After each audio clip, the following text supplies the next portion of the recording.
Hello everyone, are you ready for the DTM 2021? Yep, it's all new and it's all exciting.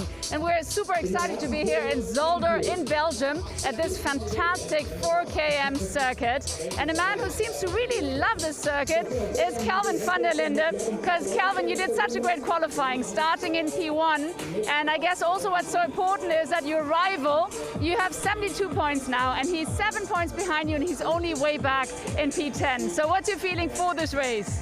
Yeah, obviously it was a good qualifying. I'm very proud of that because it's my favorite track. So I had good motivation this morning. I really wanted to do it. I also have a lot of guests coming here for this weekend, so it's special.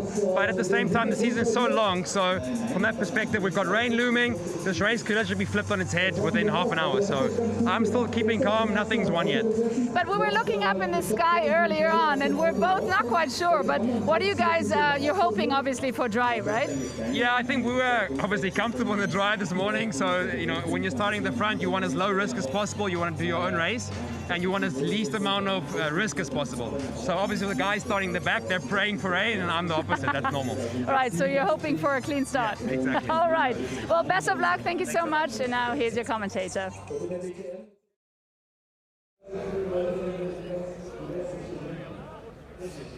Alles klar. Also, danke euch. Wir sehen uns.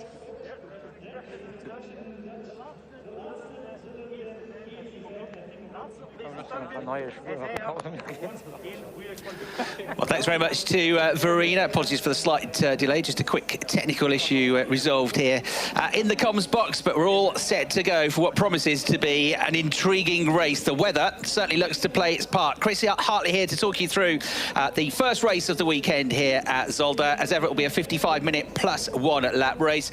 And there you can see that we had the closest qualifying so far this season, with Kelvin Van Der Linde gaining pole position by just 21 thousandths of a second from Max Scott. Both of them race winners already in this year's DTM. On the second row of the grid, Marco Wittmann with his best qualifying so far, starting in third. Vincent Abril, he's going to start in fourth place, with Mike Rockenfeller qualifying well again, starting in fifth place, just ahead of another of the 4 different race winners we've had already this season, Philip Ellis, who'll start in sixth place. Our fans are back. They are all ready to watch what should be a spectacular race, with a 51% chance of rain to come during the course of the next hour or so. It's going to be on a knife edge. But back to Verena now, who's caught up with another of our drivers. I've now got Esteban Moot here with me, who's starting in P8. Esteban, fantastic having you in the DTM this season. And first thing, obviously, that I notice is this car. It has a spectacular design, I believe, from the Belgian princess. Tell us about that. That's exactly right. We've been talking with her to make something special on my car. I think it came out the best way it could, honestly. So I hope it's just fast now in the race. That would be cool. It says never give up. You're starting in P8, so what's your feeling? I mean, it's dribbling a little bit. Are you kind of hoping for rain to maybe get a chance to go all the way to the front? Who knows? I prefer if it stays dry, to be honest.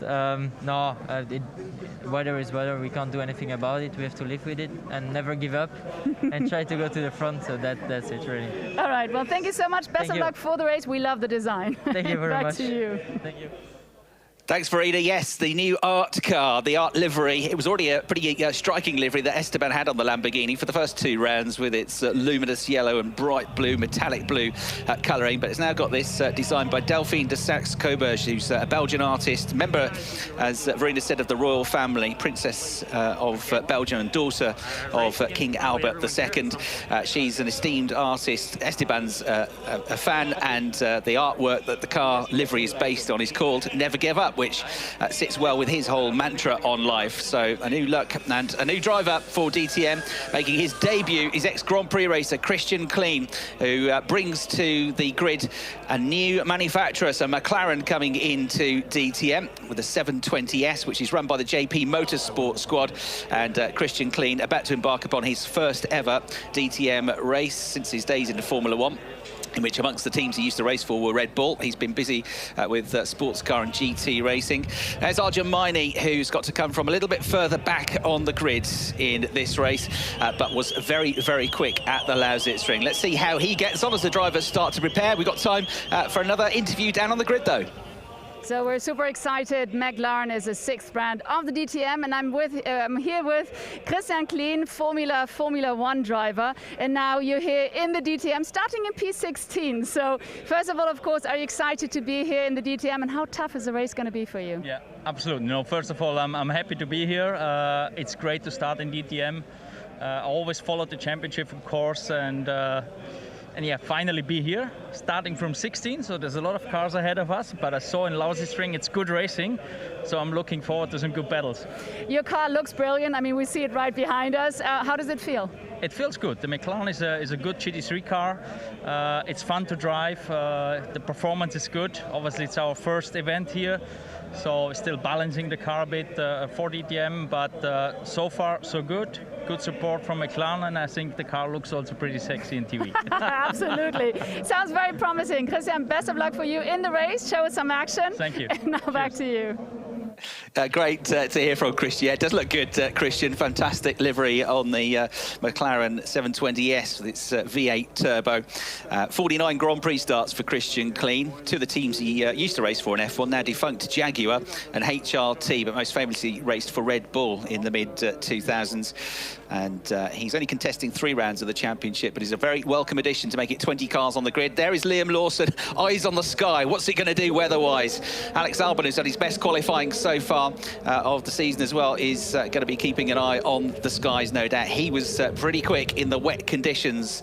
The weather is so unpredictable here. Yesterday in free practice too, it started out with beautiful blue skies and sunshine and a few white fluffy clouds in the sky.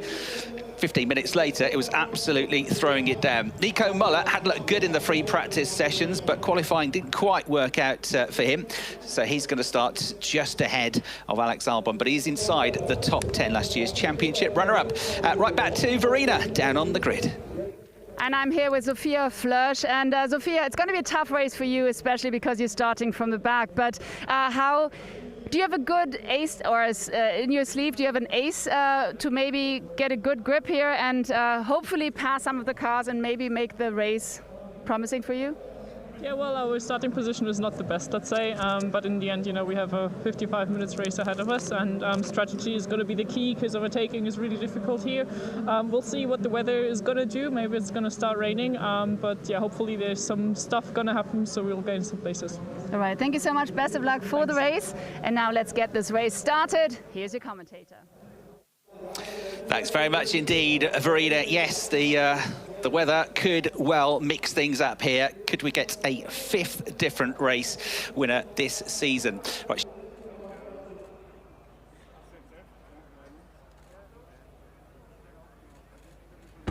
Gone.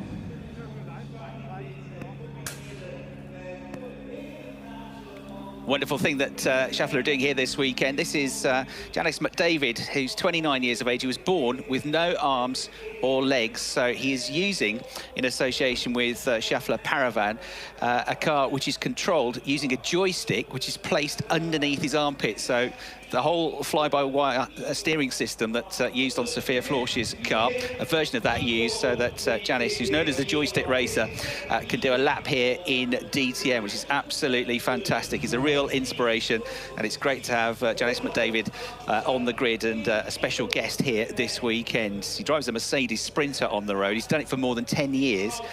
And he's completed almost 350,000 kilometres driving with this fly-by-wire steering system, which is just controlled using a four-directional control system using his armpit, which is absolutely fantastic. So it's a real pleasure to have him here on the grid with us. A real, as I say, a real inspiration. Marco Wittmann had a pretty inspirational qualifying session this morning. He's been towards the middle and towards the back of the grid so far this year, but found himself up in 3rd place earlier on today. Absolutely terrific effort from Marco.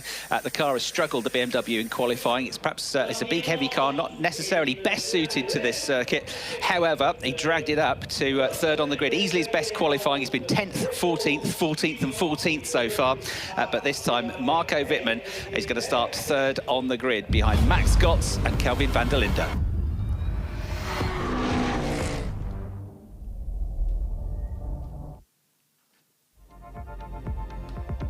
So So the circuit Terleman, situated in northern Belgium in the pretty Zolder region. It's just outside the circuit. You'll find the huge Albert Canal, which is 130 kilometers long and runs from Antwerp to Liège. The area rich with forests, long gone are the area's traditional industrial signs from its old coal mining past.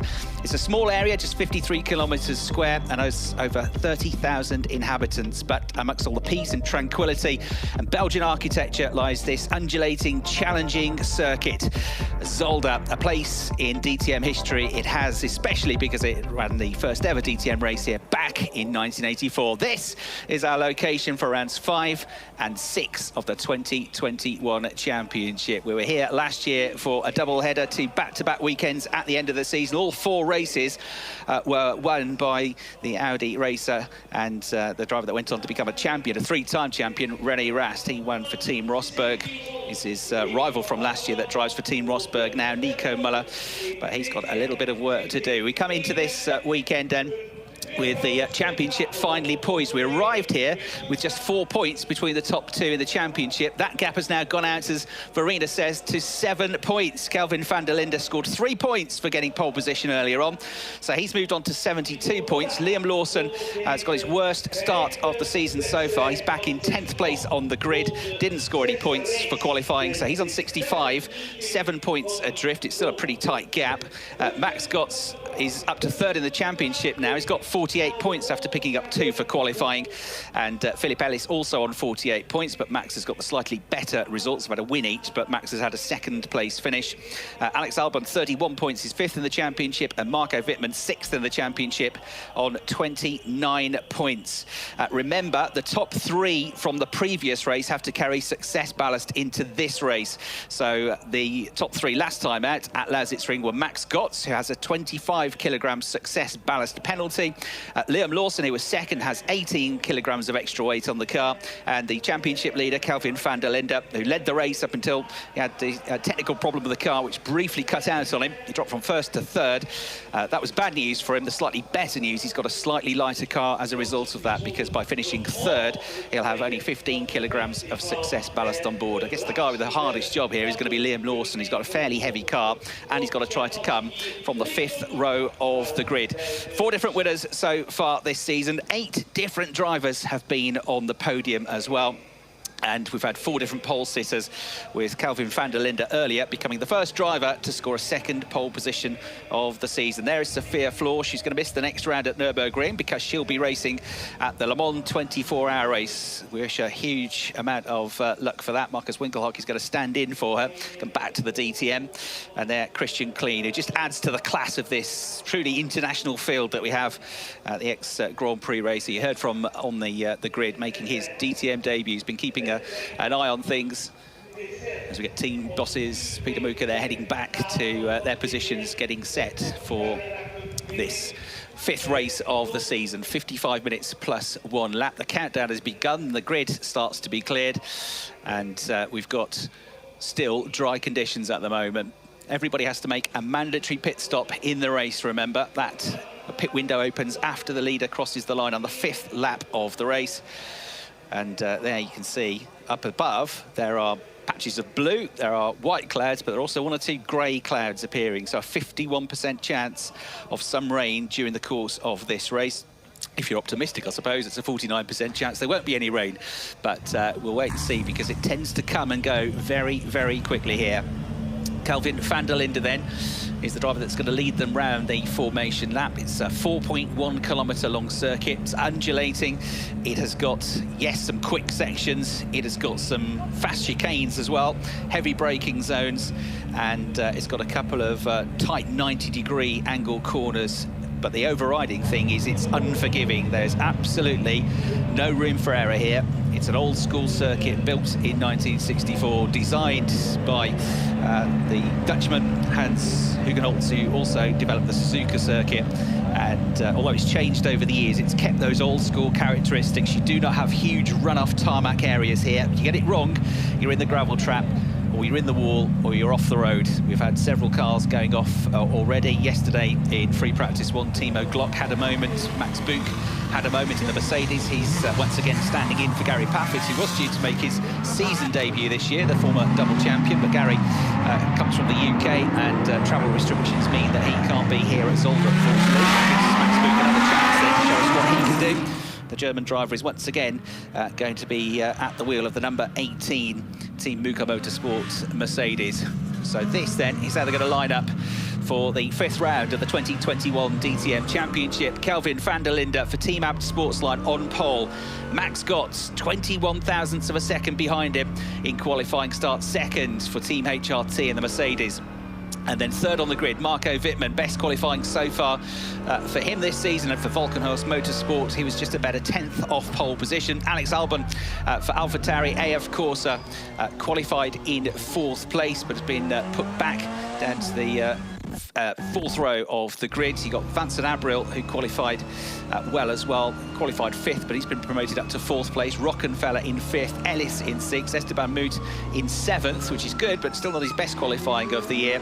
And Nico Muller rounding out the top 8. Alban pushed down to 9th. Liam Lawson starting the race, the driver second in the championship from 10th. Kelvin Van Der Linde, who's been on pole already this year, was only 0.3 of a second away from the best time of the session from his brother, but that was enough to put him 11th on the grid. Lucas Auer, who was really quick in the wet conditions in free practice, he is going to be next up, starting in 12th place on the grid. And then 13th, Max Buch, 14th, Daniel Hunkadea, who was quickest in the dry in free practice too, but then went off the road in the damp.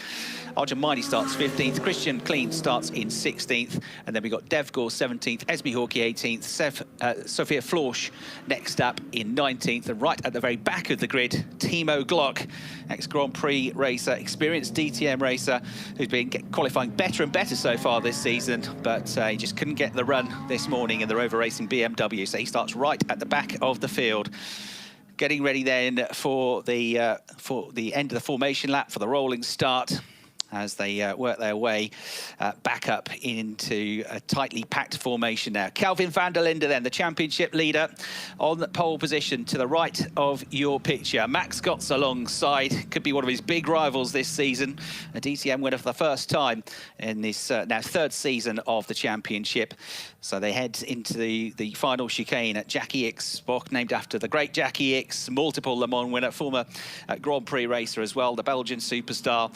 We're going to get Belgium's success here with Esteban Moot. We'll wait and find out, but it's the South African on pole position. Chris Hartley then to talk you through round 5 of the 2021 DTM Championship. And the race is about to get underway as the lights go from red to green and we thunder into life then over the start line. Kelvin Van Der Linde makes a good start. He's got his nose in front. Max Gotts in 2nd place.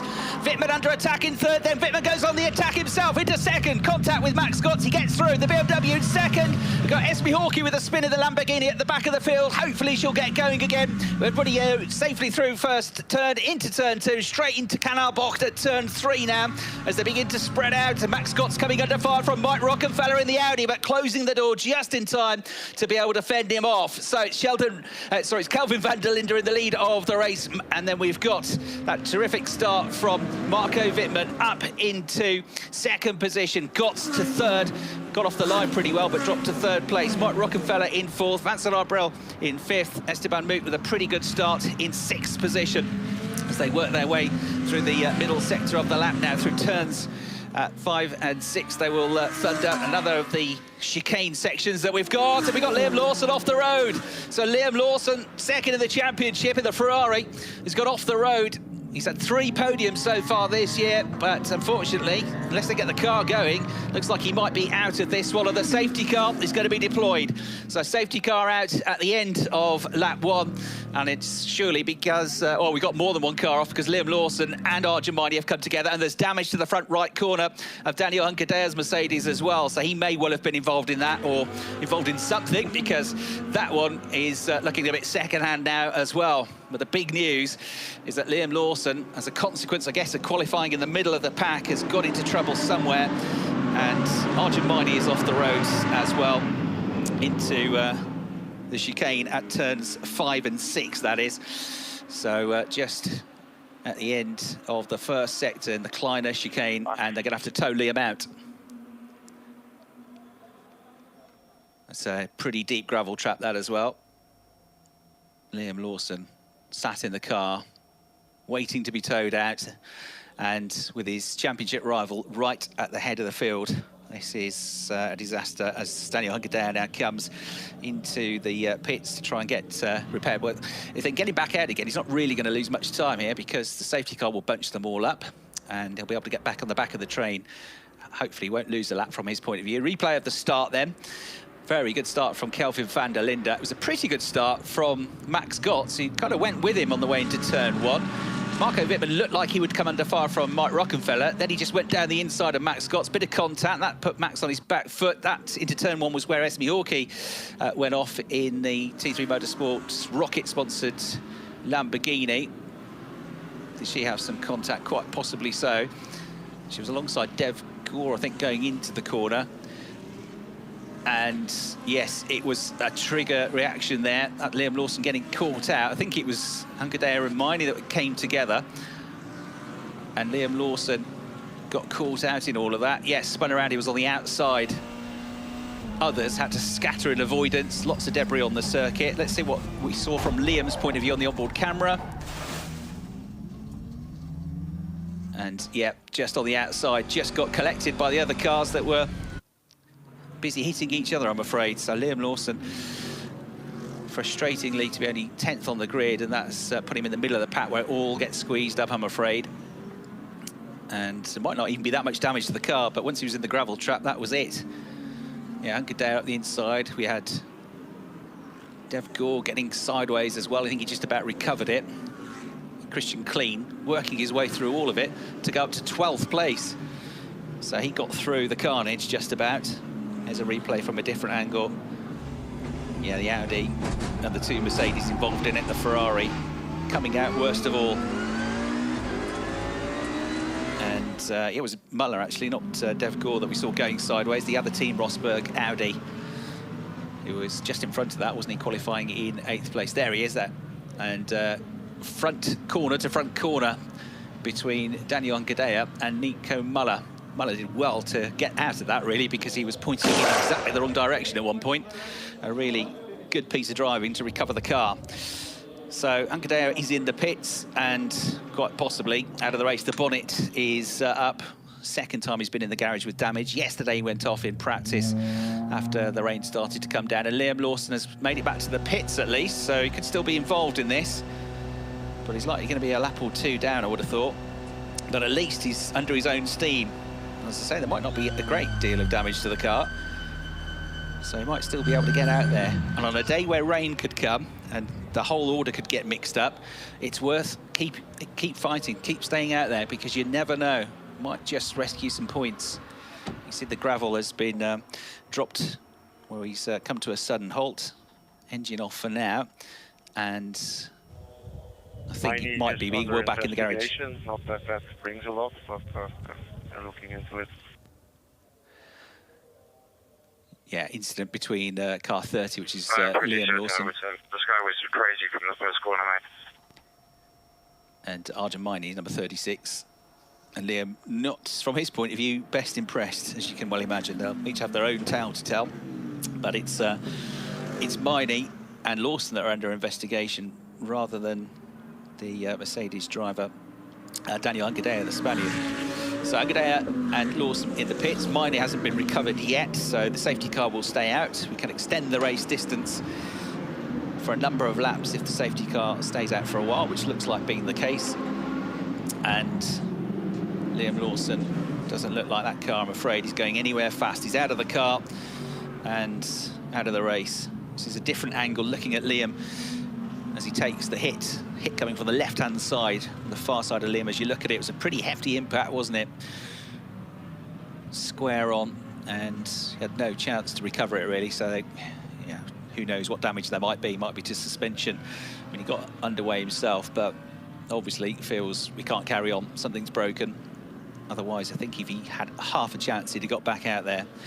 But it's not to be, I'm afraid. So it's going to be a second non-points finish of the season for Liam, but a chance for him to recover tomorrow.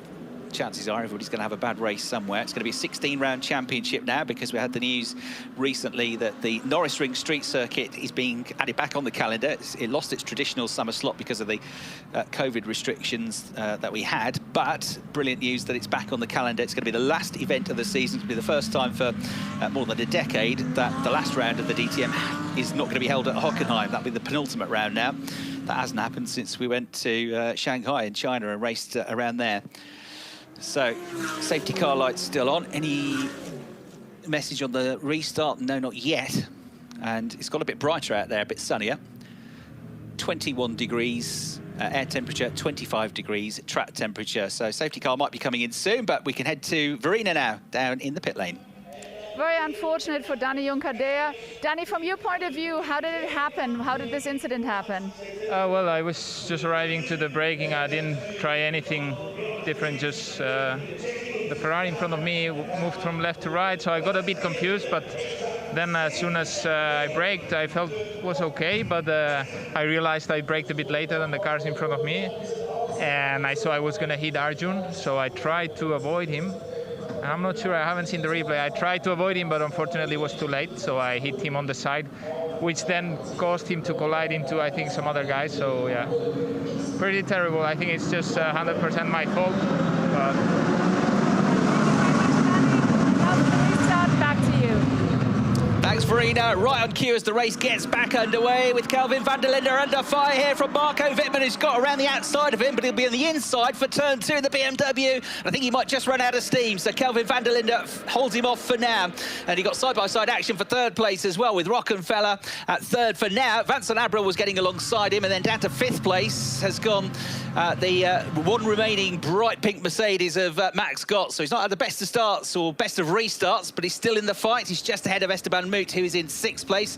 Alex Albon's made up a place into 7th. He's got ahead of Philip Ellis, who's dropped down to 8th position now, as they all concertina up under braking then into the first of these many chicanes around the circuit through turns 5 and 6 over the crest of this hill. This is a brilliant turn now through turn 7, well over 200 kilometres an hour downhill run into this next chicane at turns 8, 9 and 10 to Le Mans Bocht. As they come out of there, a short link straight to turn 11, start to climb slightly uphill again, and then a curving straight which leads up to the next of the chicanes at the Jochen Rinpoch, named after the late Formula 1 driver, the only driver to win the Formula 1 World Championship, having lost his life before the season ended.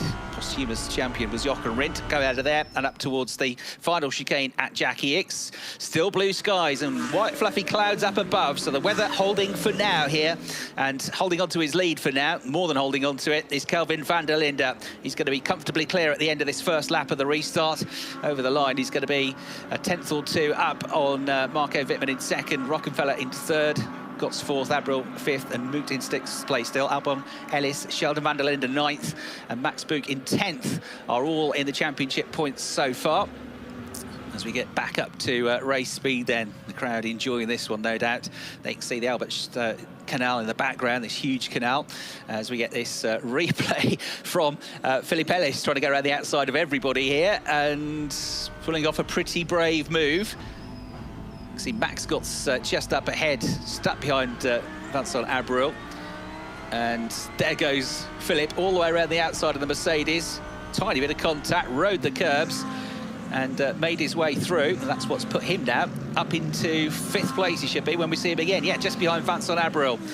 So great onboard views there, getting past both Gotts and Esteban Moot at the onboard camera. So 1.1 seconds was the gap for Kelvin Van Der Linde at the end of that first lap of the restart. And Marco Wittmann just holding on to him a bit now. In fact, Marco's just done the absolute best first sector. It was only fractionally quicker than Kelvin Van Der Linde, but he is slightly quicker. So Van Der Linde leads, Wittmann in 2nd, and Rockenfeller in 3rd, as we get more news now from Verena down in the pits. Yeah, we're already on.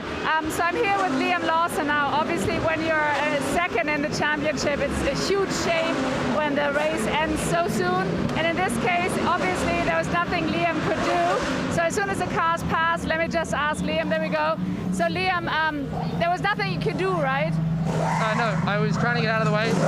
They're all racing super hard, and I just got caught out on the outside. So it's a huge shame. Obviously, I mean, you're fighting for championship points and then this happens.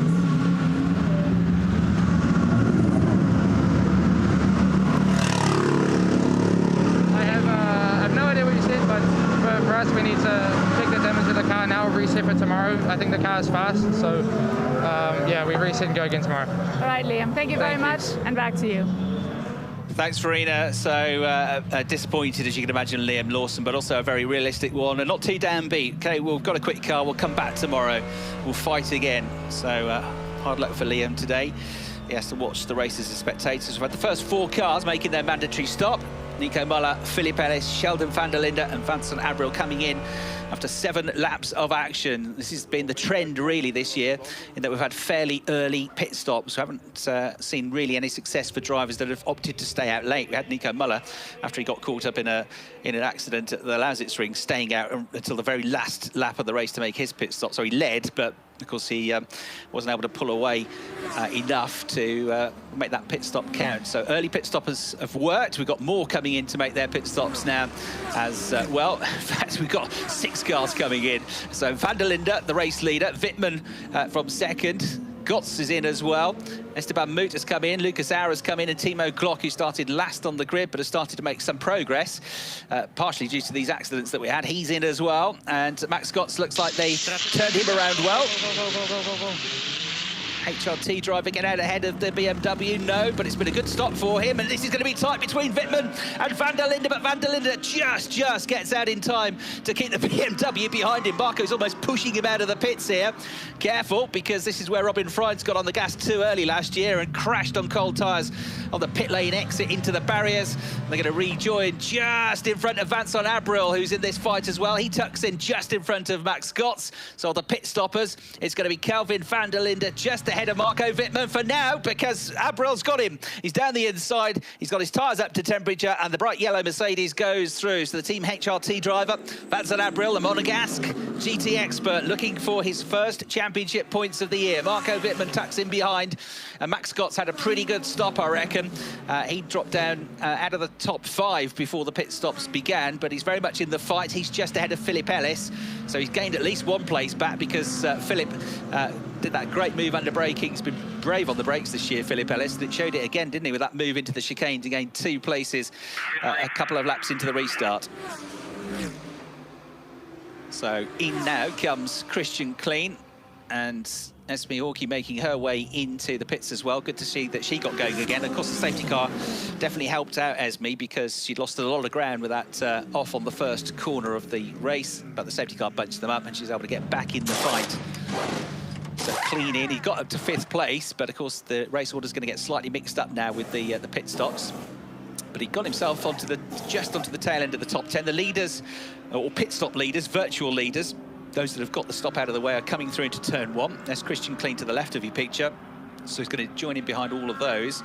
He's going to rejoin in front of Esme Hawkey. Those are the McLaren leading the Lamborghini out of the pits, but they'll be not a million miles away from the top 12. I would have thought those two, once it all settles down. Look like pretty good pit stops.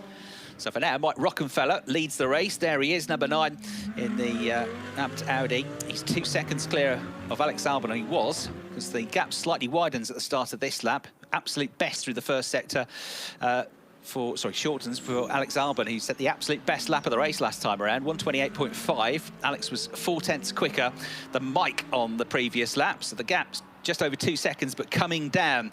And we got, for now, Dev Gore up to 3rd, Max Boot 4th, Sophia Florsch in 5th place. None of them have been into the pits as yet. Still plenty of time to make those stops with 39 minutes left on the clock.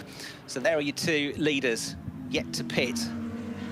The leading pit stopper is still the former race leader, Kelvin Van Der Linde, who was 8th through the last timing split, but he'll be moving up, I think, to 6th, because Klein and Hawkey have been in the pits already. So Mike Rockenfeller looking to make the tyres last. His last lap was pretty good, his best lap of the session so far, and that means the tyres are holding up pretty well, but the gap coming down, 1.8 seconds through the last split. Best lap of the race again for Alex Alban. That's 2 consecutive fastest laps of the race he's had. He's looking to get onto the podium for the 2nd time this season, although he didn't really get on the podium at Monza because he finished 4th, Alex, in the first race there. It was only a few weeks later that he was promoted up to 3rd place after Vincent Abril and HRT team were stripped of all their points from qualifying and the races and all their results because of a fuel issue. So we've got the gap continuing to come down for the last couple of laps, but Mike Rockenfeller responding at the start of this lap. He's just done the absolute best first sector time. Got Kelvin Van Der Linde edging away now from the others that have made a pit stop. So Abril in the bright yellow Mercedes is the second of the pit stoppers, and he's just creeping away now from Marco Wittmann's BMW, the Volkenhurst machine, another team new to DTM. Then Max Gotts, then Philip Ellis. On board with Philip, chasing down Max Gotts, not too much between them. Really impressed with Philip's performances so far this year, not least that race victory at the Lausitzring from 9th on the grid. I think equally as good was his drive with a success ballast-laden car to 4th place in race 2. And he's certainly been a brave driver in terms of overtakes, as you've already seen today. 1.9 seconds the gap between the top two. So Mike Rockenfeller starting to respond now. That lap was about a 1/10.5 quicker from Mike, so he's just stretched out the gap there.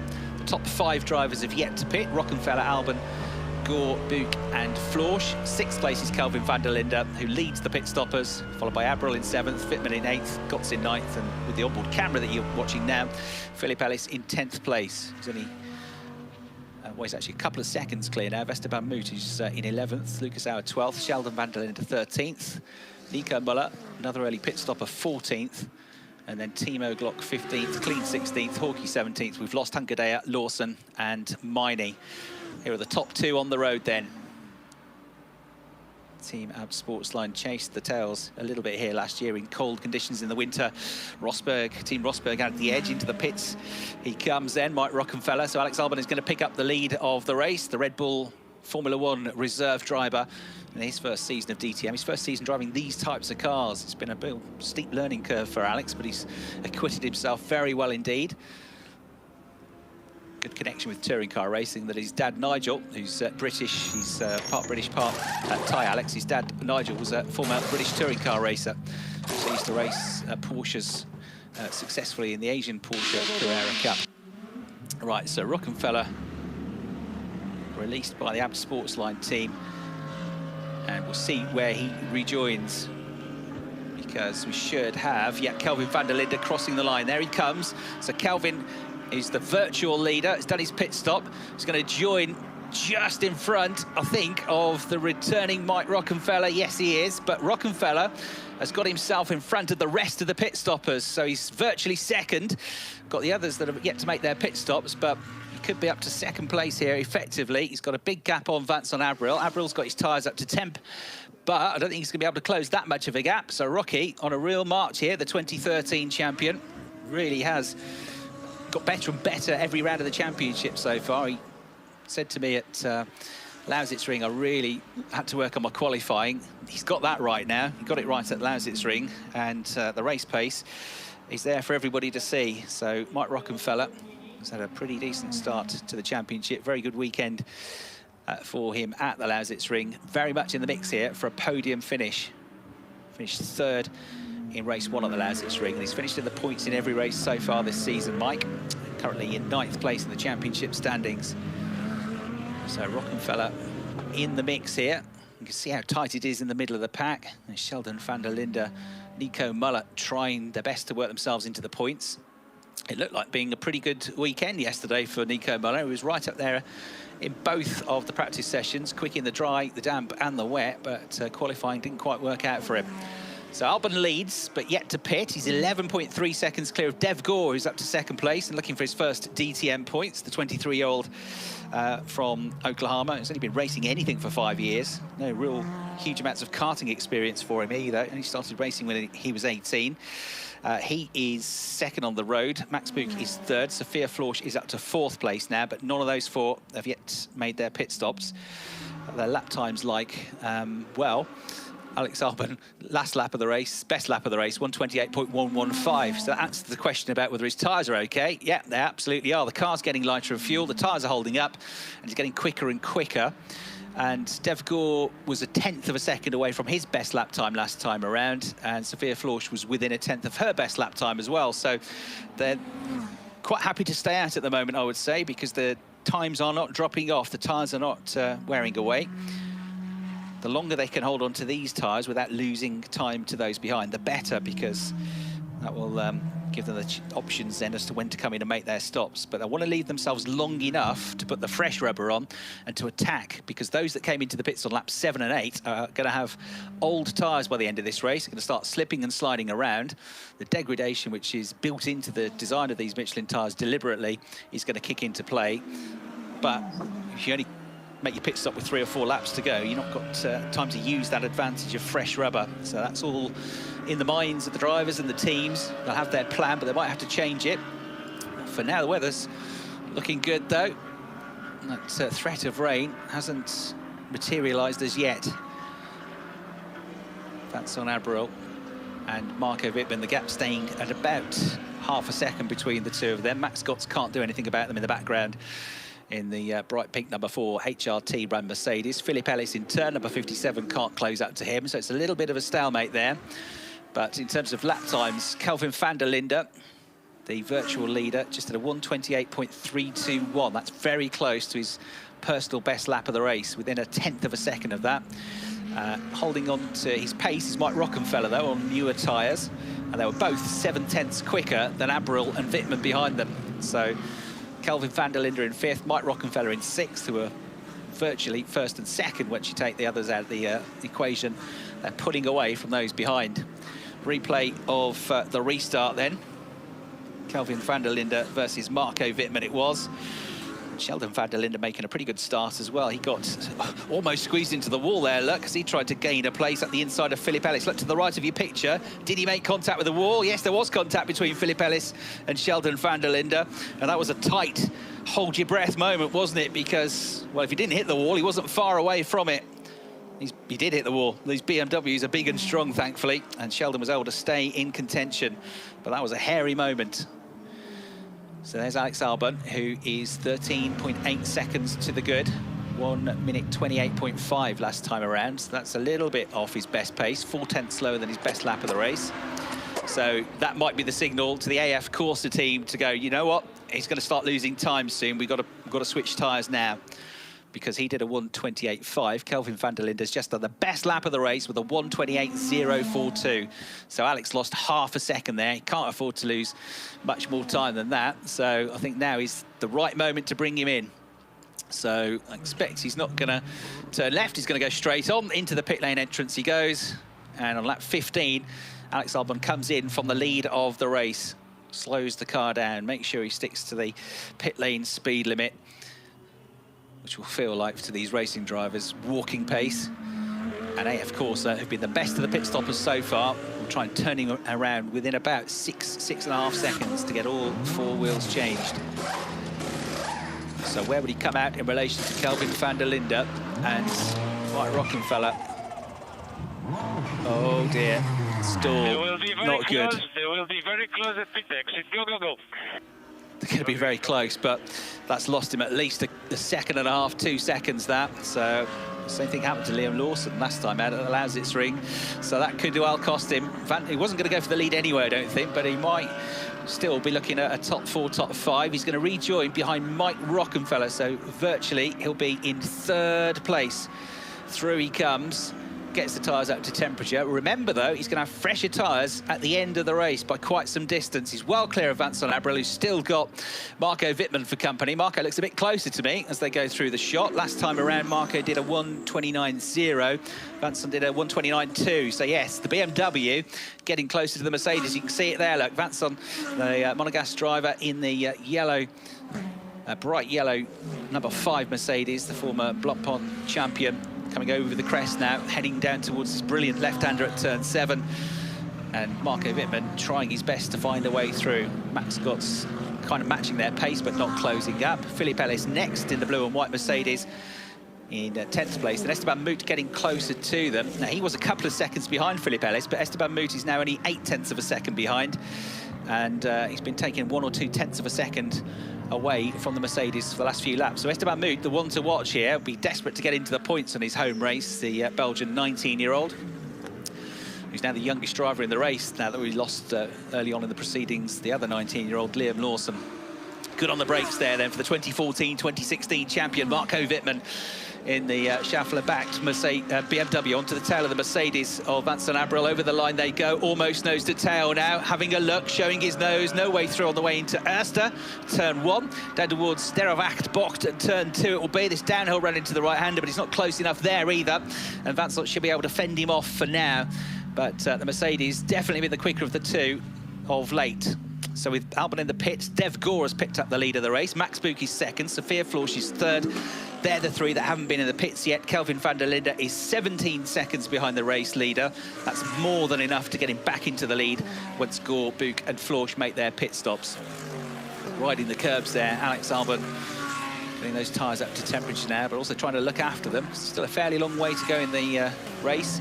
The 55 minutes plus the times added on. And notification on the screen that car number 31, which is Sheldon Van Der Linde, is going to get a 5-second penalty for the second weekend running. It's not this time not for a pit stop infringement, but for incorrect grid position. Now I guess that was the restart potentially when we saw that move between him and Philip Ellis. But either way, he's going to get 5 seconds added onto his time. Last time at the Lausitzring, that cost him a podium finish. He dropped from 3rd to 9th in race 1. Having started the race on pole position.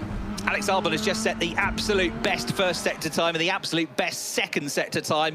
So he's about to get the fastest lap of the race if he holds it together through the last few corners. Alban really on a charge here to try to catch up to Van Der Linde and Rockenfeller.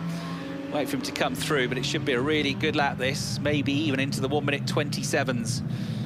Gore, Buch and Florsch stay out. Kelvin Van Der Linde and Mike Rockenfeller go through with 1.5 seconds between them, and it is the best lap of the race for Alex Alban, 1:27.5. Now that is 8 tenths of a second quicker than Rockenfeller, and it is 9 tenths of a second quicker than Kelvin Van Der Linde, so he's on a charge. You can see Esteban Muth on a charge as well. As I said, getting closer to the tail of Philip Ellis. They're just coming through your shot now. Just behind them in the black and white Mercedes is Lucas Auer, multiple race winner in DTM. And he's there in 12th place. Doesn't look like going to get the rain that I think he would have liked, given how well he drove in that second free practice session yesterday. So this is a great battle to keep an eye on. But here's the one to watch, the third car through your shot, number 23, the Ferrari, the AlphaTauri-backed Ferrari of Alex Alban, because these are effectively the top three once the 3 overall leaders make their pit stops. There's Sophia Florsch running in 3rd place outright. This is not the first time we've seen Sophia with a late pit stop strategy. She ran in the top 3 at Monza and pitted late there, ultimately dropped out of the points. But Sophia looking for her first DTM points if she can. Flashing his lights as he goes over the line then is Alex Alban, who's 6th at the moment, but as I say, effectively in 3rd place. And on that lap, he's done it again, 1:27.5 for him again. So he's continuing to catch up to Van Der Linde and to Rockenfeller. 25 minutes remain. He's got fresher tyres and he's starting to make them work now. It's not the absolute easiest track in the world to overtake on, so that could be an issue. He's got a fairly big, wide Ferrari to try and slot through a gap as well. And he's also got the small matter of Mike Rockenfeller to try and find his way past. 2013 champion who's on good form, riding the curbs here and going on the attack, Kelvin Van Der Linde. He'll hope that they get into a battle for second, or effectively for second place. That might just give him a bit of breathing space. There he is in the number 3 machine. And remember, he is teammates to Mike Rockenfeller. So Mike's got a job to do here to try and help Kelvin, his teammate, get a race win. And that job is to try and hold up Alex Alban when he comes, and it looks like he's coming fast to me. So Rockenfeller starting his 194th race in the DTM versus Alban, who's starting his 5th race in the DTM. 6 times a winner, Mike Rockenfeller, pushing hard on the podium at the Lausitzring. Hasn't had a win since Assen 2019, but he's on good form, getting better and better. Somebody else that's got other experience outside of the DTM realms in endurance racing and at Le Mans and in GTs. So, replay of this lost time. The car dropped and stalled. And there, 2.5 seconds, 2 seconds lost, which might just have cost him second place. Head in hands for the team at AF Corsa, Almato Ferrari's team, who are normally oh so good at the stops. Well, the stop was fine, it was just the stall that was costly there. But it might not cost him the race, because he's still very much in the mix. Here he is, flashing his lights now, right onto the tail, as they go into turns 5 and 6 at the Kleiner chicane, over the crest and down towards this brilliant dropping, plummeting left-hander at turn 7.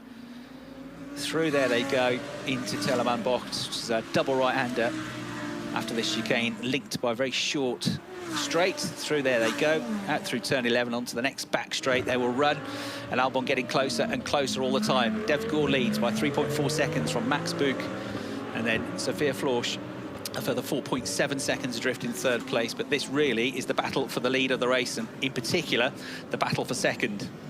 And you can see Kelvin Van Der Linde continuing to push the track limits, and onto the curbs he goes, but he's not the only one. It's the quickest way through there. It's a pretty brutal curb. Back end of the car of the Ferrari dancing around as the tarmac graced the tyres when it landed. But Alex correcting it and holding onto it beautifully. Rockenfeller just over the last lap or so, looks like he's got the measure maybe of Alex Alban here, because the attack was coming and coming and coming, and he got close, but then he's just not been able to get quite that bit closer to try and attack, has he? He's your overall race leader, yet to pit, number 12, Dev Gore for Team Rosberg. And then Max Buch, who's having a surprise weekend here, wasn't expecting to race, but he is. And then Sophia Florsch going through as well in her first season of DTM. And then 4th, 5th and 6th, the first 3 that have pitted. The gap from 1st to 4th now is only 13.5 seconds, so they are catching up because of the tyre degradation. And yep, there we go. Abt are getting ready. That will be for Dev Gore then, who's the 3rd of the Abt Sportsline racers. American getting better and better all the time. His best result so far this season. That's right, that'll be for Sophia Florsch. Dev Gore will be Team Rosberg, of course. Dev is getting better all the time. He's had a best result of 12th. Sophia, who Abt are getting ready for, has yet to get in the points, but her pace has been getting closer and closer. She wasn't far off the pace at Lausitzring. She had problems with the car, though, on race day, unfortunately, which rather curtailed her efforts. So, sure enough, in she comes. So, Florsch in. The Schaeffler backing on the car, the fly-by-wire steering system. I mean, there's no mechanical connection between the steering wheel, the steering column. It's all done electronically, this new system that's been developed. So, one Abt Sportsline car comes in, 2 more to take the place. Van der Linde, number 3. Rockenfeller, number 9, then the Ferrari of Alex Alban coming through next. So Sophia Florsch in, wheel guns on the go. Rear tyres, front tyres changed, Michelin's replaced, and down it goes.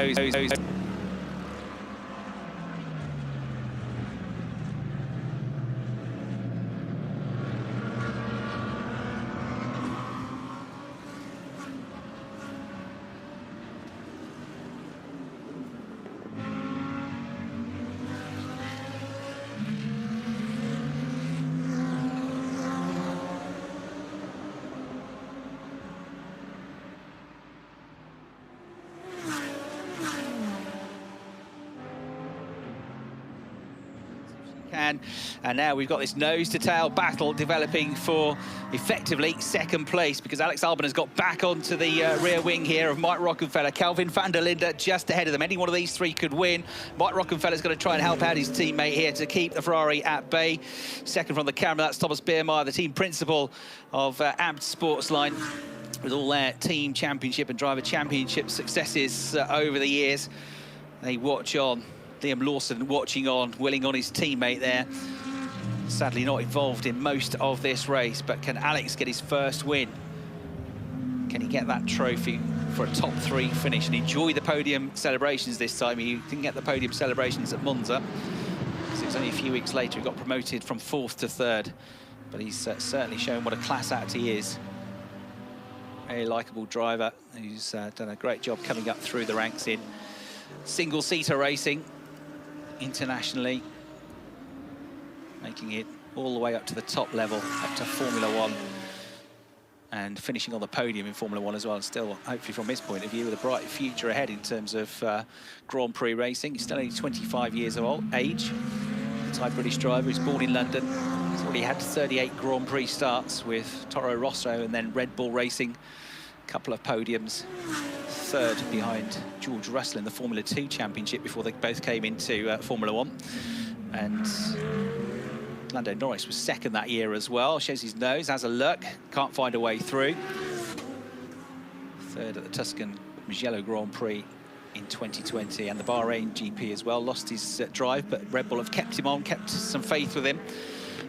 Still on the books as a development driver, and got this interesting partnership between Red Bull and Ferrari, two huge rivals in Formula 1, but coming together for this DTM project. The AlphaTauri backed car, blue and white, lights flashing, trying his best to unnerve Mike Rockenfeller, but that's not going to happen. Mike has been around the block, he knows what's coming, he knows where to defend, and he hasn't put a wheel wrong so far. Tell you what though, if Alex could find a way past Mike, it's not that far to get to Kelvin Van Der Linde, is it? It's only 0.8 of a second up the road. A Ferrari trying to find its way past these two Audis as they make their way out of turn 4, up the parallel straight which runs on the other side of the paddock to the start-finish straight into the next of the chicanes at 5 and 6 with the Clyde chicane up over the crest, then plummeting back down into sector 2 they go. Great shot that as they drop out of sight. Balance and the weight transfer of the car makes a big impact here. Remember, Kelvin Van Der Linde is carrying success ballast on the car as well, so he's doing a really good job here with that 15 kilograms of extra weight on the car. It's all extra weight to slow down, all extra weight to try and drag out of the corners and settles the balance of the car as well. When you're looking at thousandths of a second in qualifying between the top two, it just shows you, doesn't it, that adding on 15 kilograms can make a big enough difference to affect results. Dev Gore through then in the Team Rosberg Audi with Max Buch next up in the number 18 Muka Motorsport Mercedes. They are the top two, but they haven't been in the pits. And the gap from first to third, which is Kelvin Van Der Linde there, number 3, who has made his pit stop. He's only 9.6 seconds. So I reckon Dev Gore probably looking at coming out about 30 seconds or so later, 14th or 15th, somewhere like that. Another frustrating race for Nico Muller. He's 13th at the moment. I think once the top two pit, he's going to be 11th, but he's going to be struggling to get into the points again, having only picked up a single championship point at the Lausitz Ring last time out. Really tough weekend for the driver that, remember, has twice now finished as runner-up in the championship and was quick enough to be on the podium in the first weekend at Monza. But it's Zolder just not been a kind circuit to him for whatever reason, even though he looked really good on Friday, and he had a good test session here a few weeks ago as well. So Muller struggling. The battle on the road for 4th place, but realistically for 2nd place it will become once we get these late pit stops from Dev Gore and Maximilian Buch. Alban is quicker, he gets closer, he shows his nose, but there's no opportunity to get through without taking a risk, and it might be a big risk. Is he willing to take that risk, or is he happy to pick up more good points, because he's consistently been bagging the points this season? Only the 1 podium, no wins, but his consistency is going to be key in this 16-round championship as well, as you've seen others getting in trouble. He gets a really good run coming out of the final turn, but is he close enough to attack on the way into turn 1, or maybe at turn 2? Downhill into the apex they go. Ferrari gets ever closer as they whip past the camera into turn 2. He closes, but no, just in time. Mike Rockenfeller turns in and closes the gap, so stays in 2nd place. Brilliant battle this, though, between a hugely experienced DTM racer and a hugely experienced single-seater racer, neither of whom are familiar with this particular type of GT3 car. The one that has got the most experience of driving an Audi GT car is the man that effectively leads the race, Kelvin Van Der Linde, twice an ADAC GT Masters champion, a Nürburgring 24-hour race winner. I mean, everything he's raced, he's won. Sheldon, back in the day, a double VW Cup champion in South Africa, and came over to successfully race in Germany and won titles here as well. They're enjoying it in the garage, that's for sure. They've done their job. Cars prepped as well as they can be. Cars quick. Pit stop was pretty good from their point of view, just that stall. Where would he be now? Would he be 2nd? Would he be 1st if he hadn't just lost that time when he stalled the car and it was dropped off the jacks? Well, it doesn't really matter. It's irrelevant now because he's got to find a way past Mike Rockenfeller, who's got the newer tyres on as well. By some distance, Mike came into the pits early, so this has been a good drive from Mike to keep him at bay. And he's definitely starting to help out Kelvin Van Der Linde now, because that gap is just starting to grow. Van Der Linde 0.8 of a second clear. His last lap was 1:28.7. Rockenfeller 1:28.9, so 0.2 he pulls away. Alex Alban will see that happening and will become even more keen to find a way through. And it's not going to be long, you know, before they start catching the top two anyway, whether or not they pit, because Max Buch is now only a 1.5 seconds in front of Kelvin Van Der Linde. So Gore through the shot, the race leader. Buch in the number 18 Mercedes second. Kelvin Van Der Linde third, but the virtual leader. And then fourth and fifth, or second and third, depending on which way you look at it, are still not quite, but almost nose to tail as they come out of chicane at Kleiner chicane and through Buter at turn 7 and down towards Tillermann-Bocht again. Through this next chicane, back end of the Ferrari dancing around a little bit. You have to be aggressive over the curbs, but it doesn't settle the car slightly. So get a replay. This is not something Alex has ever had before, the luxury of flashing his headlights. Don't get that on single-seaters. But he just missed the apex there and rode over the curbs, as you saw, and that cost him a bit of drive up the hill into turn 7. So he's just dropped back a little bit now from Rockenfeller, but might be an opportunity coming if Max Buch stays out, which he is, because he's not going to give way to them. He's fighting for position here, even though he's yet to make his pit stop. So Kelvin Van Der Linde, Mike Rockenfeller are going to catch up to him, and that might give Alex the chance to get back in the mix now, having made that slight error coming out of the chicane on the previous lap. Kelvin Van Der Linde into turn 2, still behind Max Buch. We've got Philip Ellis getting close to the tail of the Lamborghini of Esteban Moot as well. In fact, he's swapped that position, so Moot has gone through and finally gained a position. Caught up to Philip Ellis a while ago, but he's got himself up, I reckon, now to 9th place. That could be a net 7th once the pit stops work out. And Lucas Auer starting to come into play for 1 or 2 championship points now as well in the number 22 car. Back on board with Philip Ellis, trying to make these tyres work. He had an early pit stop. That was where Esteban Moot got through, under braking, and the Lamborghini, not without a bit of bodywork traded, got through. So it does look like Esteban Moot is going to score some points here in his home race. Lucas Auer just behind, trying to get in the points. As I say, he was on the podium here last year in one of the 4 races that we had at Zolder. Just over 10.5 minutes left to go in the race then, plus the laps added on behind the safety car. Black and white warning flag, most recent warning, going to number 16, Timo Glock, for track limits.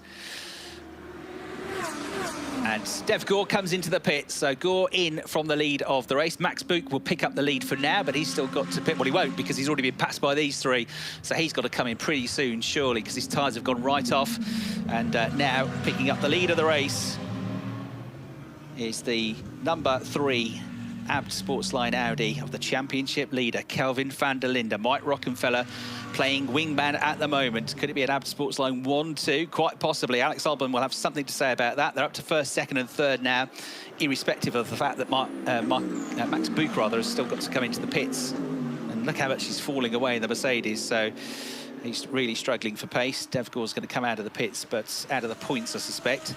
So Kelvin Van Der Linde, Mike Rockenfeller and Alex Alban will be the top 3. Once he makes his pit stop, Max Buch, it should be Abril up to 4th, Bittman up to 5th, Gotts up to 6th, Moot up to 7th, Ellis up to 8th, Auer 9th, and Sheldon Van Der Linde, I reckon, is going to be into 10th place, into the points.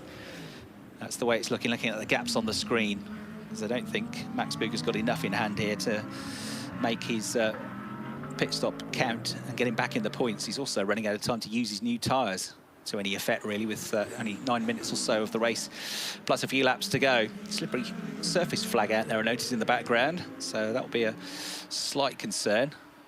Is that for fluid that's been spilt, or is there 1 or 2 spots of rain out there? I don't think so. Seems to be bright and clear up above still. Well, the longer Alex Alban sits behind Mike Rockenfeller, the harder it's going to be for him to pass, because the element of surprise is gone now. Mike knows what's coming. He knows where the Ferrari is quicker. He knows where Alex is likely to show his nose. And Mike Rockenfeller knows where he's got to defend as well. still got the tyre degradation issue, and it should be, he's had to work pretty hard, hasn't he, Mike Rockenfeller? It should be that the tyres will start to go off now in this last 7 or 8 minutes of the race, and Alex will have slightly fresher tyres.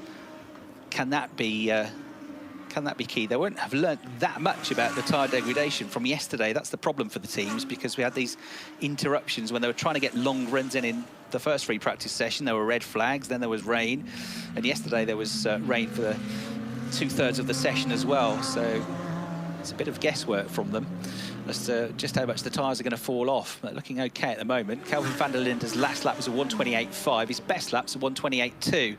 So for now, the tyres are holding up for Van Der Linde. Rockenfeller was a tiny bit slower, 1:28.7. Quick enough, though, to keep Alex Alban at bay. Max Buch, meanwhile, on the old tyres, 1:30.7, so 2 seconds or so slower. Surely he's got to come in now. No, he's going to carry on possibly for another lap. We'll see. Will he go straight on in the background or not? He's lost a huge amount of time, hasn't he? All time, he's not worried about these three. He's worried about losing time to those in and around the final championship point in 10th, and he still stayed out. So the two Audis come through turn 1, that slight downhill run into turn 2, and there's a right-hander at Sterrenbach-bocht into Canal-bocht shortly afterwards, and then the short link straight towards Lucian Bianchi-bocht with Alex Alban now just a little bit further back, dropping away for the last lap or so on Mike Rockenfeller. Has Rocky got enough in hand here to battle Kelvin Van Der Linde, or does he need to protect the championship leader's advantage? 25 points for a win, 18.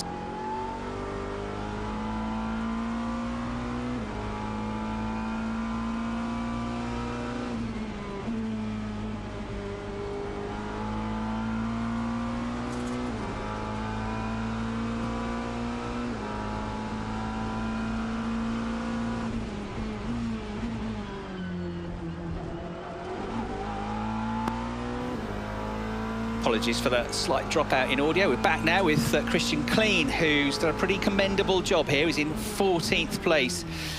He's ahead of Esme Hawkey, Dev Gore and Sophia Florsch. And he might well be ahead of Max Buch as well once Max makes his pit stop, so it could be up to 13th. He's probably not going to score points, but there you can see doing okay, within half a second of his best lap time on pretty old tyres. So Christian Kleen getting used to the circuit, the car, the championship. Had a couple of tests here, one on an open test day, which he said wasn't much use, one on a DTM private test day, which was a useful exercise. And Christian just dipping in and out of the championship this year, but he and the team getting used to things, acquitted themselves pretty well. Great looking car, the McLaren, great livery on the machine as well, and certainly not shy in attacking the curbs. So Kelvin Van Der Linde, last split, leading by about 0.8 of a second. Mike Rockenfeller about 4 to 5 tenths up on Alex Alban now, so nearly half a second between them. And then several seconds back, and perhaps up to 4th place once Max Buch comes into the pits. It's going to be Vincent Abril. We've got Nico Muller ahead of Sheldon Van Der Linde on the last lap as well. So Nico is now likely to get a championship point. That could be for 10th place once the Max Buch car comes in and makes, looks like being a very late pit stop. He's 4th at the moment, Max Buch, but on old tyres he is struggling into the 1:30 slowest driver on track, as you can imagine. Right, all holding station in amongst the top 3. Maybe a slightly better end to the lap for Alex Alban. He's coming at them a little bit more again. And then you can see Sheldon Van Der Linde having lost that place to Nico Muller. And Nico's started to leave him behind now in the Audi. His next target will be to try to catch Philippe Ellis, who... Oh, sorry, Lucas Auer is his next target. He's 3 odd seconds behind. So the chance of any more points look pretty thin. You just see Lucas going through the shot.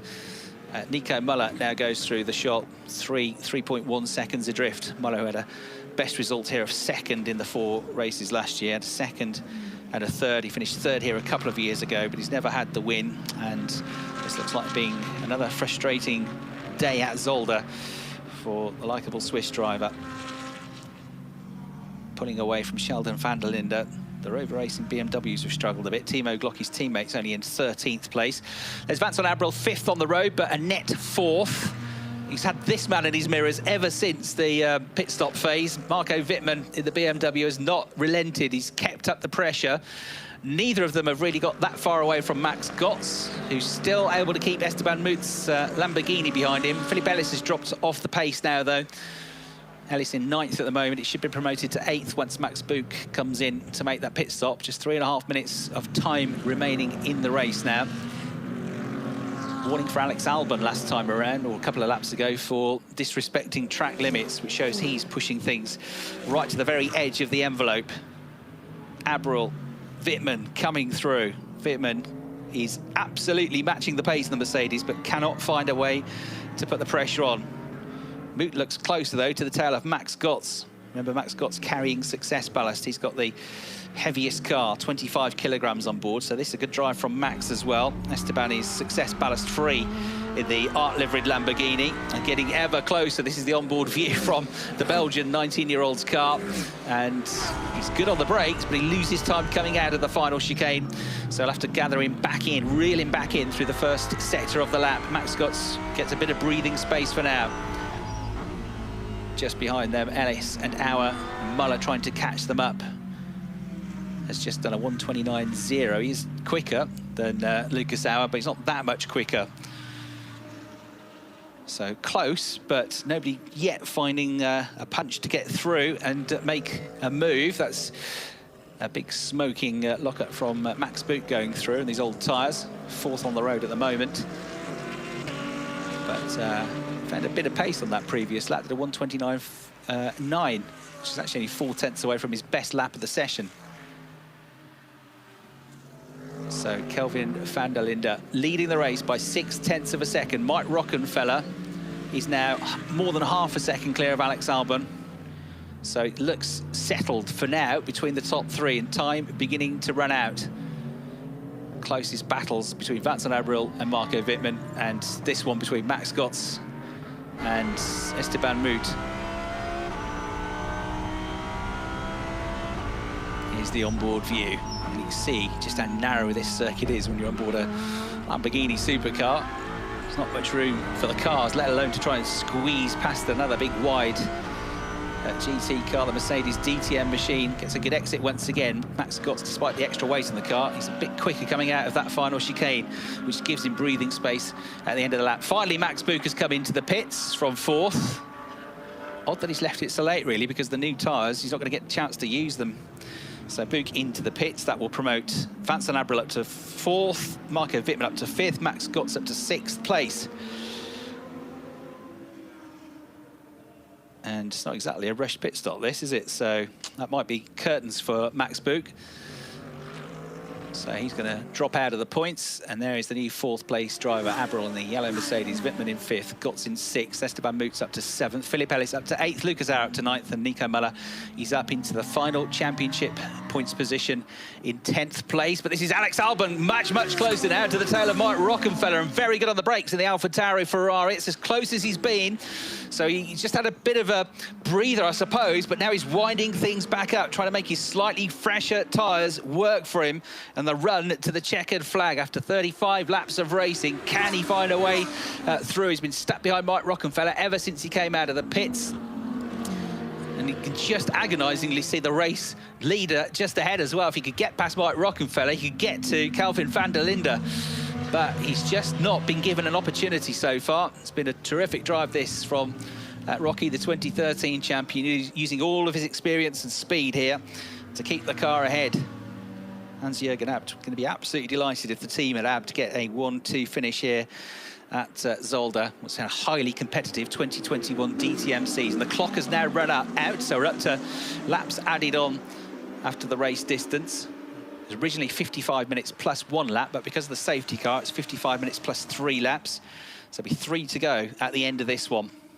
3 laps for Alex Alban to try and find a way past, even to get alongside Mike Rockenfeller, but you get the sense it's going to have to be a daring move to find a way through, because the opportunity is not being given up here. Mike is not making any mistakes. Kelvin Van Der Linde looking after his tyres beautifully as well. The degradation's not high, is it? Because Van Der Linde was one of the early pit stoppers. His last lap was a 1:28.4. His very best lap is a 1:28.2. So still within 0.2 of a second of his best lap. Rockenfeller, similar really. He's just done a 1:28.4. His best lap's a 1:28.0. Alex Alban can't find a way through. You get the sense he might be able to go a bit quicker if he can get past Mike Rockenfeller, but he's stuck in the mid-128s as well. Through they go then, time up, so now onto the 3 added laps here at Zolder. Kelvin Van Der Linde looking for his 2nd victory of the season, and although it's not exactly been comfortable, he has controlled things all the way through, hasn't he? Really good start, really good restart. Seems to have pitted at the right time as well. And finally, Van der Linde has got away from Marco Wittmann, so Marco's dropped back into the clutches almost of Max Gotts and Esteban Moot. So that's a close battle going on. You see the onboard camera from the number 10 T3 Motorsport Lamborghini of Esteban closing up. And then Nico Muller has somehow put in some really quick laps here to get himself onto the tail of Lucas Auer and Philippe Ellis. So Ellis 8th, Auer 9th, Muller 10th. And they are all within a second of each other now. So Muller is going to go for it, I'm sure, to try and eke some more points out of this if he can. He's been very quick the last couple of laps to the 1:29.0. It's much quicker than those ahead of him, gaining 4 to 7 tenths of a second. Can he find a way past Lucas Auer, though? That's not going to be the easiest thing in the world as we get the top 3 working their way towards the end of the lap, just coming out of turn 12, turn 13, turn 14, up towards 15 and 16 now. The final chicane. Big gap back to the next group. Battling for 4th place, led by Vincent Abril. Marco Wittmann in 5th, falling away from him for the first time in the race, really. And over the line with 2 laps to go comes Kelvin Van Der Linde. 25 championship points coming his way. 0 points coming the way of his closest rival at the start of the weekend, Liam Lawson. So as it stands, Kelvin is going to move on to 97 points. Liam Lawson's going to stay on 65. Max Gotts is in 6th place at the moment. So that's going to give him 8 points. That will move him on to 56. He'll still be behind Liam Lawson. The big winner is going to be Alex Alban, who's going to pick up 15 points for finishing 3rd, if he finishes 3rd. And he'll be on to 46 points. So he's going to be not far behind the Max Gotts and Philippe Ellis's of this world. It's going to concertina up in the battle for 2nd in the points, but the gap at the top is going to open up right up. 4 points at the start of the weekend. We'll see about this 3rd place, though, because Alex Alban showing his nose on 1 or 2 corners once again here, really just keeping the pressure up. It's all he can do. Try to force Mike Rockenfeller into a mistake. Mike has got no thoughts of trying to win this race now. It's all about defending this 2nd place, all about defending the 1-2 for the team. With a lap and a bit to go now, Kelvin Van Der Linde edging away. Alex Alban is throwing everything at this in the Ferrari, but can't find a way through. There's Sophia Florsch coming through. 16th place she is at the moment, behind Dev Gore, who was another of the late pit stoppers. He's in 15th position, and we're getting a replay because he had a moment. So that was on the grass. That was coming out of turn 1, I think, and just kissed the barriers, but was able to get the car back up and running, so she'll get the race finish. And we've got Esteban Moot now ahead of Max Gotts as we rejoin. So the Lamborghini up to 6th place now. Esteban Moot. Next target, Marco Wittmann. Onto the last lap of the race, though. And Nico Muller can't yet find himself close enough to Lucas Auer to get through. So Esteban Moot looking for his best results so far. Having had so far 3 points finishes, but his best has been an 8th place. This is going to be his first top 6 in the DTM. So Esteban Moot, great job. He's picked his way through nicely in the 2nd half of the race.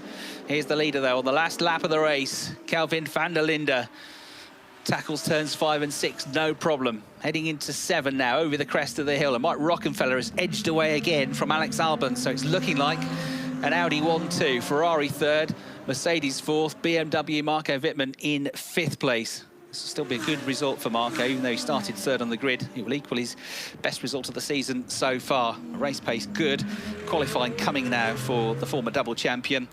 But it's the championship leader that's going to be the happiest of all, Kelvin Van Der Linde. Just got to bring this car home now. He's going to increase the weight of the car for tomorrow. He'll have more success ballast for race 2 if he wins the race. He'll go from 15 to 25 kilograms, but he won't care because he's almost home and dry. His 2nd win of the season is coming. Kelvin Van Der Linde extends his championship lead. He wins here at Zolder. Congratulations. Safe fuel, safe fuel. Yeah, man. Great drive. Thanks, man. Good job, team. Thanks. Also, mega for Mike. I'm happy for him. Pretty relaxed. Pretty relaxed sounding Kelvin Van Der Linde. Thanks to congratulating you. his teammate. Safe fuel. Mike Rockenfeller second, Alban third, Abril crosses the line fourth, Wittmann in fifth. Great drive from Esteban Moot in sixth place. He's a real star of the future as well. Seventh to Gotts, eighth to Ellis, ninth to Auer, 10th place, 1 point to Nico Muller. Kelvin Van Der Linde crosses the line 11th. It's going to be Timo Glock in 12th. Christian Kleen 13th. Pretty respectable that on his debut, I reckon. Esme Hawkey 14th. Dev Gore 15th. Sophia Florsch 16th. Max Book with a very late run into the pits and retirement will be classified 17th. Non-finishes Van Gedea, Lawson and Miney. Thomas Biermeier, Hans-Jürgen Abt and the team at Abt Sportsline will be thrilled about that. A 1-2 finish here. Race wins are hard enough to come by, let alone 1-2 finishes. So with their funky new teamwear for the year, they'll be delighted. They, of course, will be pleased with that third place finish for Alex Alban. That equals his best result of the season, and really, it'll feel like his best result of the season as well, because he's genuinely finished third on the road this time and had really good pace all the way through the race. In the air, of course, run Ferrari. But Kelvin Van Der Linde, well, earlier on today, he became the first driver to score 2 pole positions this year. Now he's the first driver to score 2 race victories in the 2021 season. He's had a fourth, a first, a fourth, a third, and another first. Not out of the top 4 yet, and that is the sort of consistency that championship titles are built on. Brilliant drive from the South African, especially considering the success ballast on board. Nice to hear him congratulating over the team radio Mike Rockenfeller, his teammate as well. Said he deserved that because Mike's driven really well as well, getting used to these types of cars. And he had to fend off for a long, long time in that race, Alex Alban, who also played his part. The top 3 in a class of their own. The gap from 3rd to 4th in that race was over 20 seconds, which just tells you how much quicker Kelvin, Mike and Alex were in that race than the rest of their competitors. Great news, though, for Vincent Abril and the HRT team, because that's Vincent's first points of the season, having lost those points at Monza. He will pick up a very welcome 12 points for finishing in 4th place. Confirmation, then, of the results. Kelvin Van Der Linde winning by, in the end, just under 7/10 of a second from Mike Rockenfeller. Alban 3rd, Abril in 4th place, Wittmann 5th, Moot, Gotts, Ellis, Auer and Muller all in the top 10, all in the points, with Timo Glock not quite in the points, having come to 11th from the back of the grid. The big drama at the start of the race, though, that incident between Daniel Van Gedea, Arjun Miney and Liam Lawson, which saw all of them out of the race, and Liam Lawson out of the points for only the 2nd time this season, and losing 25 points and 28 points today, if you count qualifying, to Kelvin Van Der Linde. Well, he's a breath of fresh air in the DTM, Kelvin Van Der Linde. Always has this really positive, bubbly personality about him. Both the Van Der Linde brothers do. I know they're hugely popular in South Africa, and I think they're becoming hugely popular within the DTM family now as well, because they've really acquitted themselves well. Sheldon over the last couple of years, and Kelvin, well, we all suspected he'd be quick. Might be new to DTM, but he knows how to drive these types of cars, and he wins every championship and every race he gets into. Excellent effort by Alex Alban as well, though. Remember, he's just really driven single-seaters up until this point, so this is only his 3rd weekend racing this type of car, anything with a roof on, and he's getting better and better. So his 2nd podium of the season, but his best drive of the season, I would say, for Alex. That's going to, as I say, bring him pretty close in the points now, behind Max Gotts and Philip Ellis. I think off the top of my head, Lawson will still hang on to 2nd place in the points, but they're all going to be much closer to him. Another day to come, though. Another qualifying session, another day. Success ballast switches around, and you very rarely get 2 similar results on a weekend of DTM.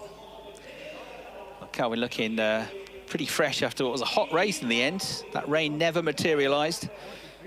You can see Alex has been working hard in the cockpit there. He really did battle to try to find a chink in the armour of Mike Rockenfeller, but there was just no opportunity. Super drive by Rocky to hold on to that 2nd place. And I think his teammate will be very grateful for the work that Rocky did in that race. Made his life certainly a lot easier. So the drivers will shortly be making their way to the podium. We'll have, obviously, trophies for the top 3. We'll also have a trophy for the winning team, which is Abt Sportsline. and the national anthem to come. We'll hear from the drivers shortly as well, and we'll see what tomorrow brings as well with this forecast. Hard to predict here at Zolder in northern Belgium. So the music starts up, drivers given the signal that they are about to head onto the podium. Bring them up in reverse order and enjoying actually getting onto the podium for the first time and experiencing the trophy celebrations in the DTM. First up is going to be Alex Alban. So Alex up to third place. Really good drive by him, coming back from grid penalty as well. Good in qualifying this morning. Good in the wet yesterday as well. Second place, excellent drive. Best result of the season so far for Mike Rockenfeller. That's his second podium in 3 races now. So the form starting to look very good for the German driver. But it's Kelvin Van Der Linde, who's had 5 DTM races and 2 race wins now. And Ab Sportsline representative onto the podium to take the rather spectacular looking trophy in the shape of the Zolder circuit for Ab Sportsline. And Kelvin's race engineer it is that's taken the team trophy, and there, springing onto the top step, is the man himself, Kelvin Van Der Linde. We now get the South African national anthem.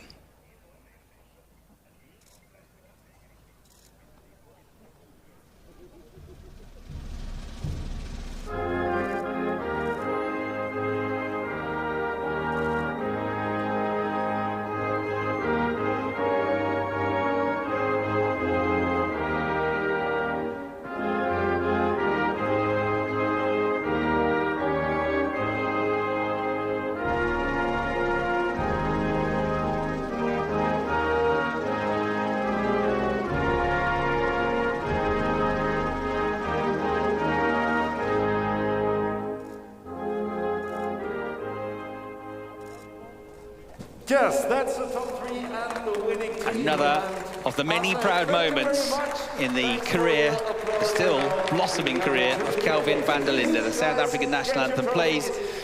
He's on the top step again. He extends by a massive amount his championship lead. 4 points clear at the start of the day. He's now 29 points clear, I think. So terrific day's work for Kelvin Van Der Linde. Great respect between the drivers. Great work by Am Sportsline as well. They had another trophy to their huge cabinet. Champagne time now for the drivers. The final race of the day. And this is where you've actually holding his own there is Alex Alban. He's not tasted the DTM champagne so far. They all pretty much went off at the same time, but Kelvin Van Der Linde, I think slightly the quicker of the 3. Alex has got it in his eye, which is not a nice feeling, but he'll be delighted with the way that race went. Excellent drive from them. And they can just about see what they're doing still.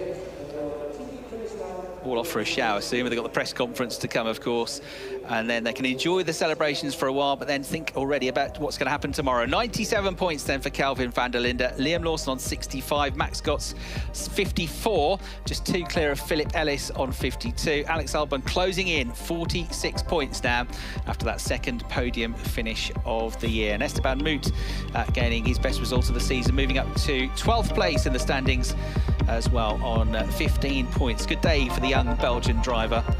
Super slow-mos then of our top 3 in reverse order from Thailand. Alex Alban in the Ferrari, run by AF Corsa. Just 0.4 of a second adrift of Mike Rockenfeller, who came home in 2nd place. His best result so far of this new era of DTM. Great defensive driving from Mike. He defended without over-defending. Never weaving, never blocking. Always just putting the car in pinpoint position on the road. But your race winner, once again, Kelvin Van Der Linde. 2 wins now from the first 5 rounds of the championship. A great race then here at Zolder. It's time now to hear from some of our drivers. Let's head back down into the pits to Verena Vries. With Alex Alban, and he's 3rd place again, just like in Monza. So Alex, I guess you could get used to it, right? Being on the podium at DTM? Yeah, I mean, it was okay. It was actually quite a... I think any other track we would have been in the front, but obviously Zolder, it's a very difficult circuit to overtake.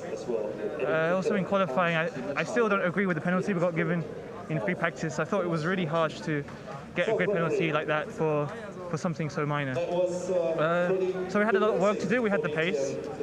Fortunately, we could show it at least in the race. Obviously, it was hard to get past the two Audis. But you know, we got tomorrow to try and get it back. Absolutely, and that's a good thing. Thank you so much, Alex. And I'm going to try to grab the other drivers, but for the moment, back to you.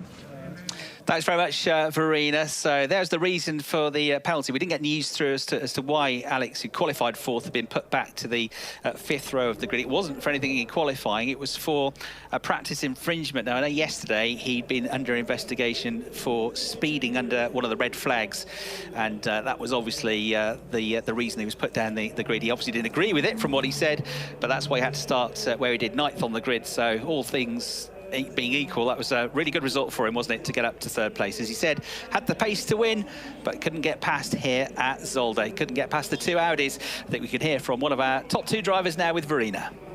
We're here with a man who's got his second place, and that's Mike Rockenfeller. It's your second podium also in the DTM season. So, I mean, it feels pretty good, doesn't it? Yeah, for sure, it's great. I mean, I was pretty frustrated in qualifying not to make the lap at the end because of somebody spinning in front of me. So I had to come from P5, which still was okay. Had a really good first lap. I was already P3, and then we managed with a good strategy to overtake Marco Wittmann. And then on P2, you know, I was behind Kelvin. He was doing a really good job. I mean, I think I was slightly quicker, but because he had 15 kilos in the car.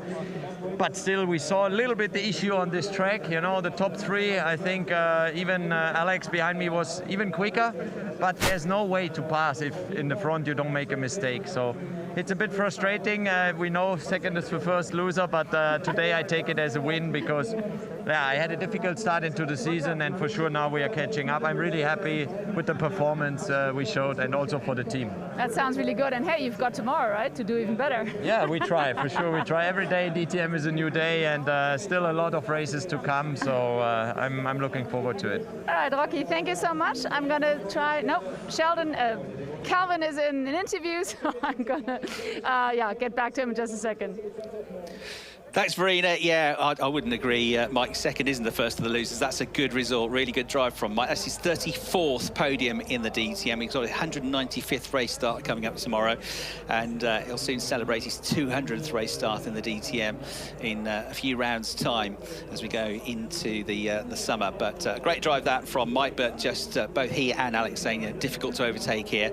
He was referring to qualifying Mike Rockenfeller because he qualified 6th in the end, promoted to 5th on the grid after Alex picked up that grid penalty, but he was actually running second in qualifying for most of the session. He was up there in second. It was only right at the end, really, he fell down the order, and as he said, it could have got another quick lap in, but traffic, which I told you would be an issue when they're all out there on the track pedalling around as the track dried. They were very much a busy circuit. So Mike Rockenfeller said it could have been a better result, but he'll be happy with second place. So that's just about it from the commentary box. Hope you enjoyed the coverage. We will hand back, though, for one final time down in the pit lane to Verena Reed. Yes, and here I am with the winner of the race, Kelvin Van Der Linde. Fantastic race you did. Congratulations. And how does it feel? I mean, quite frankly, you are getting used to it, aren't you? You can never get used to winning and never get used to being on pole. That's why I celebrated everyone like it's my last, especially here, one of my favorite tracks, and having some nice guests here this weekend. So I'm just extremely proud. Thanks to the team, they did an amazing job. The guys behind us didn't make our lives easy, and they just stayed cool and kept me calm in the car, and yeah, as a team we did an amazing job today. Again, you extended your lead dramatically, which is fantastic. 97 points now, I think. So this being the third race weekend, and obviously you have another race tomorrow, I guess it gives you a lot of motivation though, doesn't it? The motivation is for sure there, but at the same time there's also 5 weekends to go after this, so we need to keep cool. There will be some tracks that maybe don't suit the Audi as good as here, so we need to collect the points here when we're strong, and then the weekends where we're maybe not so strong, we need to just kind of like keep the gap. So yeah, still a long way to go. We're keeping cool, and let's see how we go. But quite frankly, you're always saying you're keeping cool. Is that some part of it? Is it the South African gene, or is it just you? You seem so cool the whole time. Like I said to you on the grid, I'm buzzing inside all the time. I just, the mask helps a lot to hide, So well, you're doing that's the only good thing about Corona. You can't see if I'm nervous. So. And now in regards to tomorrow, obviously you can pick up from here, right, for tomorrow? Yeah, definitely. I mean, it showed that both cars are very strong, so qualifying will be tough tomorrow. I don't know what the weather's going to do. Maybe some more rain overnight, which always makes it very complicated. But yeah, the goal is to repeat today and hopefully go home, extending the lead in the championship. All right, thank you so much. Thank you so much. And wow, what a fantastic race one here in Zolder. And obviously we're looking forward to tomorrow's race, and it's going to be exciting, that's for sure. So here are the highlights of today. Do enjoy, and we'll see you tomorrow. Bye-bye.